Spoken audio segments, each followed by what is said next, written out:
Hayward catches down low on a nice give from Derek Favors. That's what we're talking about. Beautiful give right there by Derek for his 4th assist of the night. And a layup for Gordon Hayward. A passing big highlight. I had to just throw it in there. Just had to have a passing big highlight.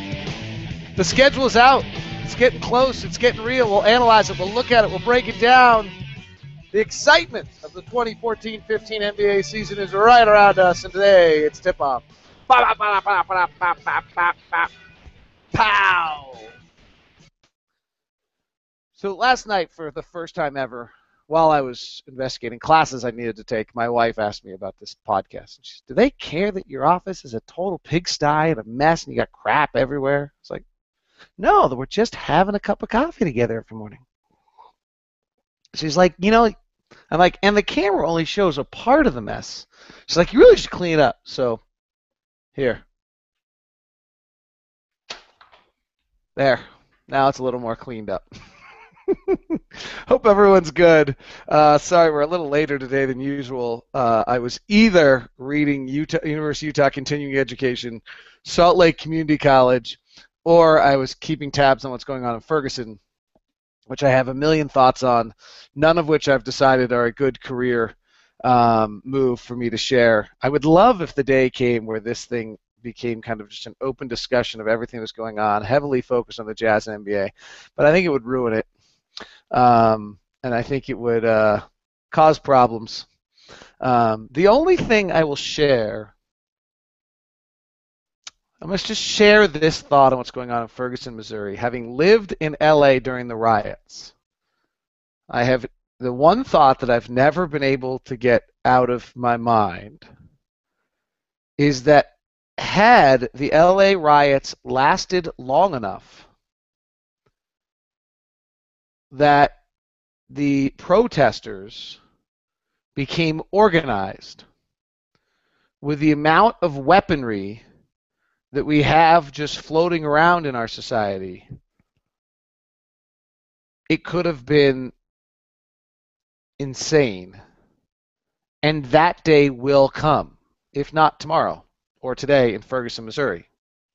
That day's gonna come, where with the amount of unrest that we actually have, with the amount of people feeling as though their plight is limited to non-existent, and coupled with the amount of firepower we have floating around, our next riot is not going to be 1968 Chicago.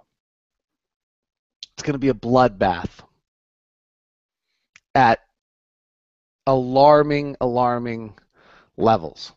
So there you go. That's just my one political thought of the day. I don't know. I think I've done that well enough to leave hopefully people thinking and not offended. Blog Talk Radio. Blog Talk Radio. I have no idea what that is, but it evidently decided it wanted to play on my show. All right, the schedule is out. Actually, so I don't need David Smith to save me from my own mistakes. Jazz, probably more important than the schedule because the schedule's come out. The Jazz hired their D-League coach. And this is all part of our organization now. This is a big deal. This is basically hiring another assistant coach to the Utah Jazz. And maybe he's an assistant coach to just the 14th and 15th guys who are down at the D-League, or maybe it's the 12th and 13th guys, but you're hoping that one of these guys develops in the D-League and becomes an important player. The Jazz have hired Dean Cooper, who was an assistant coach of the Houston Rockets last year. He seemed to have been the scapegoat at the end of the year for the defensive woes of the Rockets, is kind of the way everybody has couched it, from what I understand. He goes back to Dennis Lindsay with the Rockets previously. He's a longtime NBA coach. And I think he really matches what the Jazz were looking for. They have Quinn, they have Brad Jones, they have the youngest, best coaches in the game as their staff. So they were looking for somebody who could fulfill the vision of the organization really as an extension of the organization's player development, and probably not a young up-and-coming coach who's trying to prove through the D-League that he's ready to be an NBA coach. And that may happen for Dean Cooper, which would be a nice turn for him. But I think in more, that rather than a Johnny Bryant who, would go down the D-League, and frankly, Johnny Bryant's too important for the Jazz in player development day in and day out with the players on the NBA level. Um, but that's what you're looking for from the Jazz standpoint is somebody who's going to execute the Jazz systems and philosophies and developments, and someone who, frankly, when Rodney Hood gets in a slump, we send Rodney Hood down there and say, "Hey, you're going to play him 30 minutes a night. We don't care." That's always been a problem. We send guys to D League and they sometimes play and sometimes don't, and sometimes get the time we want and sometimes don't. And nobody's done. We're going to send Rudy Gobert down there. You're going to go give Rudy the ball. Let Rudy play with the ball, whatever it might be. But you need someone who's going to execute your plan, and that's what Dean Cooper is going to do, and that's why the D League is going to be a very important extension of the Utah Jazz. All right, let's get to the schedule. It's the most balanced schedule I have ever seen. However, where are they? I have about 12 copies of this thing floating around. Is this? Wait, this is an old one, but I think this one's fine.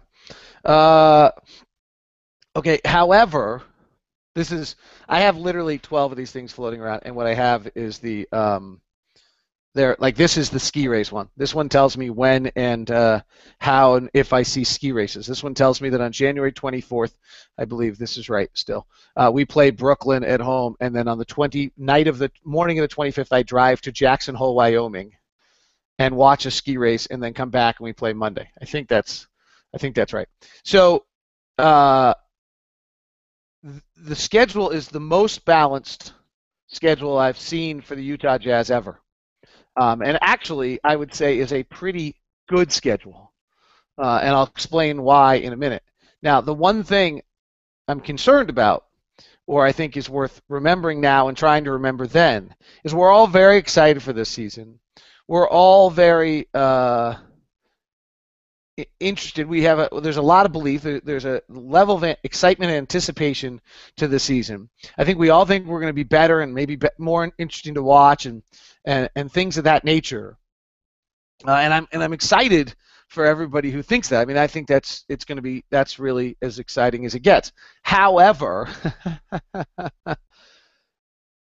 when we're 2-15 on December 1st, is everyone going to feel that way? I think SLC Dunk ran a schedule thing, had us at 3-14, but we opened the schedule with Houston on night one at home. You never know. You never know on a home game to open the year and things like that. But Houston is a better team than we are by a considerable amount. At Dallas, back end of a back-to-back night two. Home against Phoenix. At the Clippers. LeBron on our third home game on a Wednesday. Dallas on Friday. Then a real chance, without a large stretch there, to start 0-6. Might be able to get Phoenix, might be able to get Houston. But a real chance to start 0-6. So now you go on the road at 0-6 to Detroit, Indiana, Atlanta, New York, and Toronto. Maybe you get one, maybe you get two, maybe you get three. I have a hard time totally thinking that you get three on a 5-gamer with this young a team. So you come home for Portland, go to Golden State, home against New Orleans, home against Chicago, at Oklahoma City, and home against the Clippers. Are you kidding me? Can you have a tougher opening to the season? I mean, on one level, it's just awesome. As a fan, you got Howard and Harden, Goran Dragic, LeBron, Kevin Love, and Kyrie Irving, Dirk Nowitzki, Damian Lillard, LaMarcus Aldridge, Anthony Davis, Derrick Rose, Joakim Noah, Chris Paul, Blake Griffin, all in the first month of the season playing at Energy Solutions Arena. It can't get any better than that from a fan standpoint.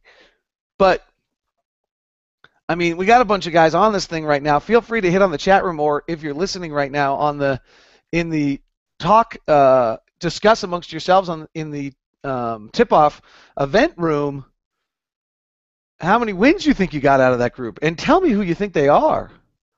And even the most optimistic, you get Houston, you get Phoenix, you win at Detroit, you win at Indiana.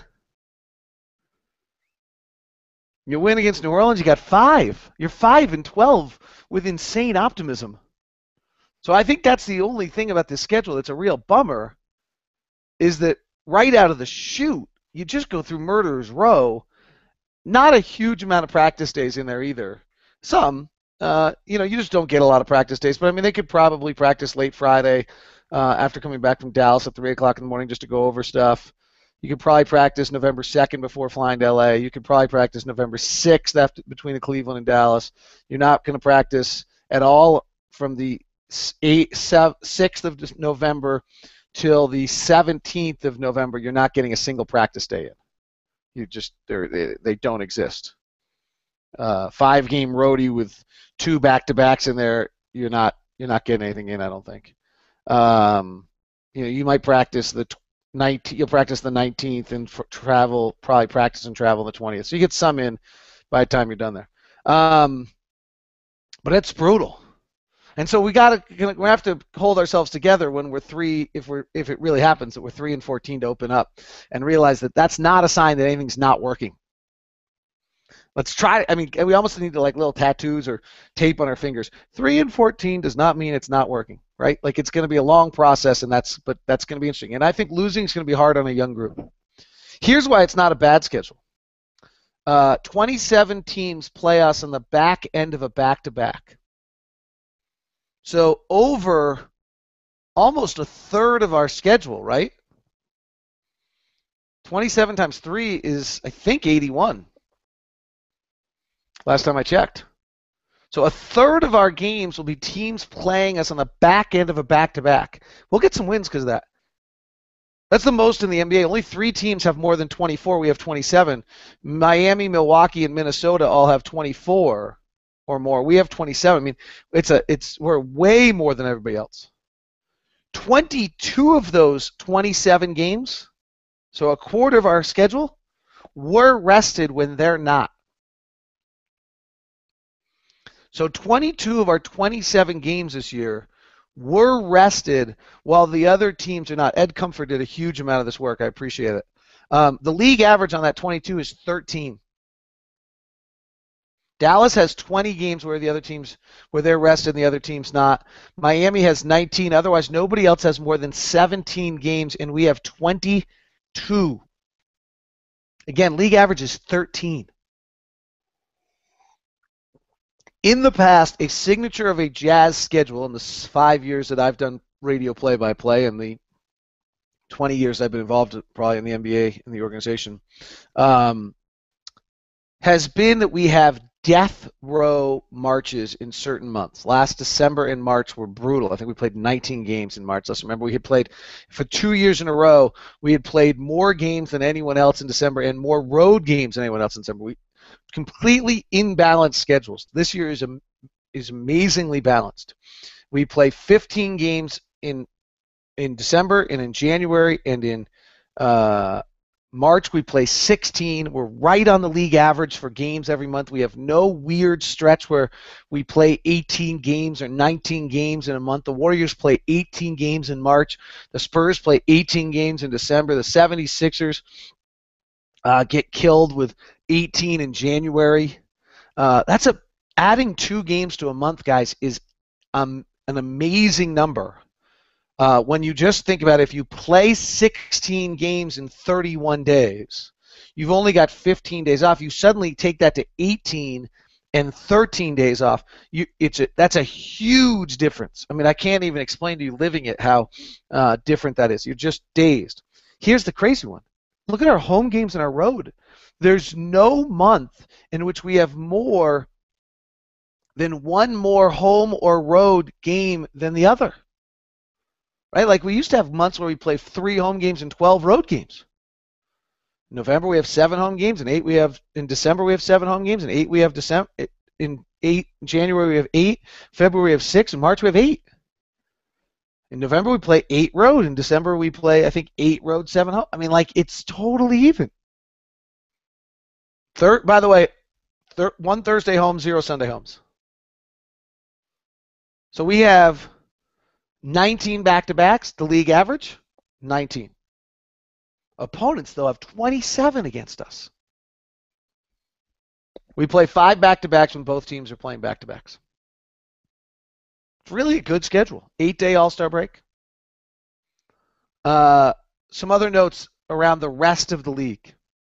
Warriors have an 18-game March. Spurs have an 18-game December. 76ers have an 18-game January. Atlanta, remember we have 22 games of teams that we're rested when the other team's not. Atlanta only has 4 of those. Cleveland has 5. New Orleans has 6. Pretty tough. Oklahoma City and Cleveland only play 10 teams on the back end of a back-to-back. We play 27.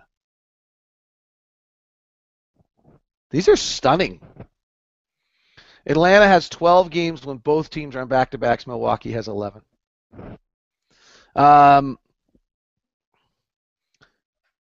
All-Star break. I mean, tell you someone who travels in the league and doesn't see their family for a year, that's dreamy. It's just dreamy. So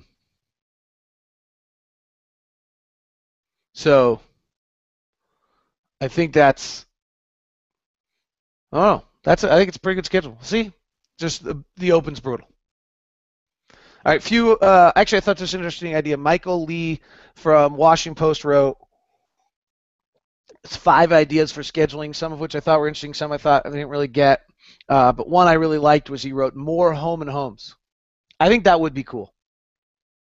I actually think if you could do a home and home inside your division, create, there's been all this talk that there's nothing to divisions. Well, let's create something about divisions. Let's create some divisional something. Let's find some sequence in which you do divisions, where divisions matter. And I like more home and home. So play, Portland on Friday in Portland and Saturday at home, and let's add a little matchup to it. I think that would be interesting. National team starts their practice in Chicago, so Gordon's a part of that. Does sound more like Rose, Curry, Irving, and Lillard could all make the team. It's ironic what's happened here, but I really feel as though the Paul George injury gave Gordon Hayward a chance to make the team. The Kevin Durant withdrawal may have eliminated it. As weird as that is, but I think had they still had Durant, they were still going to play in a similar manner, which matched the skill sets of Hayward. Now I think they're playing post and penetration and kick, and it's going to be more spot-up shooting, and his versatility and his playmaking becomes less important. I don't have a good feeling on this. Interesting note I wanted to get to. How long are we today? 17. I wanted to get to defense. Actually, let's do it. I've been putting it off for time in and time out. So let me see if I can go find this. So I thought this was really good. This guy, this young, I don't know anything about him. Ryan Knauss has done all this work recently on different. He's using synergy, which I have huge problems with. So I don't love the data set here, but I really am at the point where I really believe that throwing things out just because you don't like some sequence of them or they don't give you the data you want seems to be a mistake. So I thought this was interesting. And what he did is broke down who were the best defensive teams in each individual skill or type of defense. And what I thought was worth taking a look at there was, is there one system or one thing, if you stop this, you become an elite level defensive team? So there's 2 things we need to know to do this. One were, according to the defensive metrics in which we ranked 30th last year, points per possession, who were the best defensive teams in the NBA last year? Who are the 5? I like to do 6 because that's top 20%. Everyone does 5. It's an arbitrary number. It doesn't make a lot. I guess it's, it's 1/6, but I like 1/5 because it's top 20%. So the top 6 defensive teams in the NBA last year were, and let's remember these names when we do this, were Indiana, Chicago, the Warriors, worth noting, Spurs, Thunder, and the Bobcats with Al Jefferson. All right. Now, there's some level where I'd also argue some of this is misleading because just, again, to throw the flaws out of everything, which I think you do, the best offensive teams, the 7 of the best 7 of the 8 top offensive teams were Western Conference teams. 8 of the top 10 were Western Conference teams. So part of the reason why the Bobcats get thrown in there is really, frankly, because the Eastern Conference offenses are so bad that they match. Now, here's what Ryan did on this, which I think is really interesting. He went spot up defense again. This really is just closing out on shooters. Points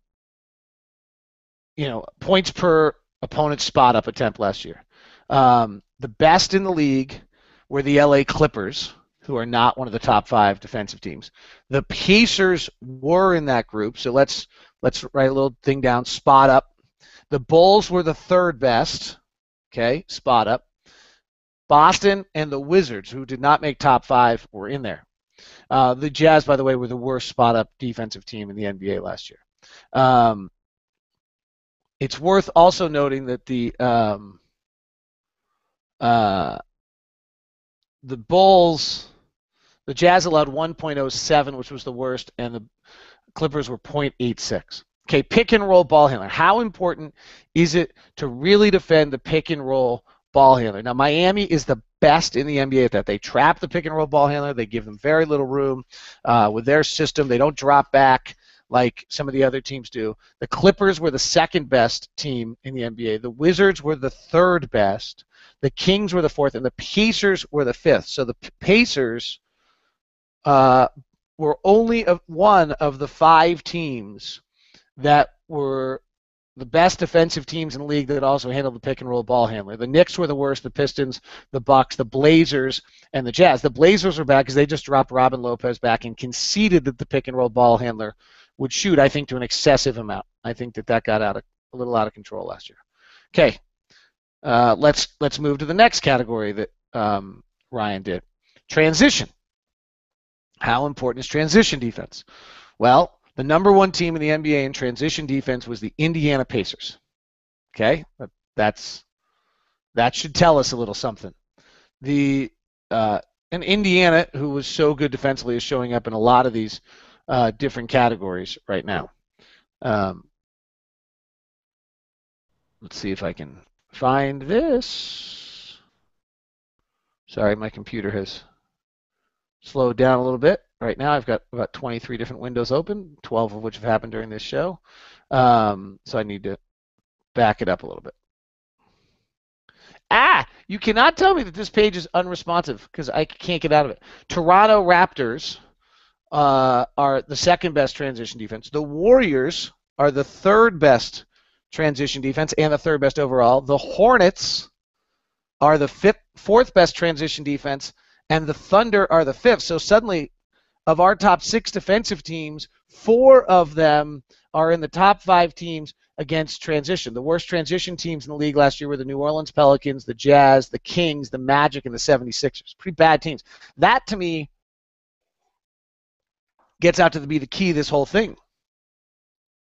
Look at how suddenly important it is that you don't allow transition defense to impact the game. If you take away transition defense and don't allow a bunch of points in transition defense, you really seem to be able to have a huge edge on your opponents defensively. How about post-up defense? The best post-up teams were the Knicks, the Bulls. Okay, there's one of our teams. The Rockets, the Nets, and the Pistons. So only the Bulls. Doesn't seem to be that important. The 5 worst, the Jazz were the worst. The Blazers, the 76ers, the Heat, because they were undersized, and Denver.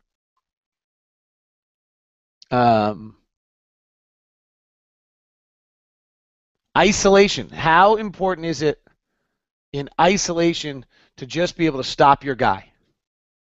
The Thunder show up here, who are one of our top 5 defensive teams. The Lakers, interesting, surprise. The Bulls, one of our top 5 defensive teams. The Timberwolves and the Pelicans. So 2 of them show up. The worst are the Celtics were the worst isolation defensive team in the league, followed by the Magic, the Blazers, the Pistons, and the Jazz. How about handling, according to Synergy, what they call the cut, just guys on the move? Cuts is the most efficient play in the NBA, by the way, about 1.2 points per game. If you can cut it down, you're probably doing a pretty good job. But the only thing is the cuts only account for 7.7% of the league's possessions. So it's a little bit, there aren't a lot of teams that use it a lot. The Bulls use it 11% of their offense, the Spurs at 10%, the Grizzlies at 9%, the Warriors at 9%. So it's a huge part of those teams. So probably a huge part of what we're doing. The 5 best teams in guarding the cuts were the Pacers, bingo, the Bulls, bingo, the Blazers, interesting because they're terrible at everything else, the Spurs, bingo, and the Hornets. So that's a pretty interesting concept right there. The two things that have really shown up here are isolation and cuts, which are two of the most singularly efficient ways to score. That if you can cut this off, everybody else says you've got to stop the pick and roll. I think they're probably right, but there's something else to be said that's going on here. The 5 worst were the Jazz, the Nets, the Celtics, the Knicks, and the Wizards. Okay, pick and roll, man, you got to deal with the roller. Take the roller out of the game. The Lakers actually were the best at doing that. The Pacers were the second best, one of our teams. Chicago was the third. The Nuggets were the fourth, and the Heat were the fifth. The thing I don't like about this is it doesn't have just pick and roll overall. The 5 worst teams against the roll man were the Knicks, interesting because they had Tyson Chandler. The Clippers, interesting because they have DeAndre Jordan. The Pistons, interesting because they have Andre Drummond. The Jazz and the Mavericks, who had Samuel Dalbert. So it's something interesting here that teams who must do something with their big men. Now this is only about 6% of the league offense, so it's really not that big a deal. So I don't know. I think that was just. And then the other one that jumped out to me that actually is interesting is that offensive rebounds account for 6% of possessions. And the 5 best teams at limiting efficiency on the offensive rebound are the Bulls, bingo, the Thunder, bingo, the Pacers, bingo, the Grizzlies, who are generally thought of being very good defensive, they're not in our list, and the Nuggets. Now, the Hornets actually were one of the worst in the league at this, and they're a pretty good defensive team. But there's something actually to be said here for the offense, for making sure you really garner the defensive rebound. I think the defensive rebound is the singularly most underrated aspect of playing in this league. You've just got a defensive rebound. If you do everything else right and you don't defensive rebound, you're giving up 1.1 points per possession on the offensive rebound. It's really, it's really very high, and it's 6% of the league. So,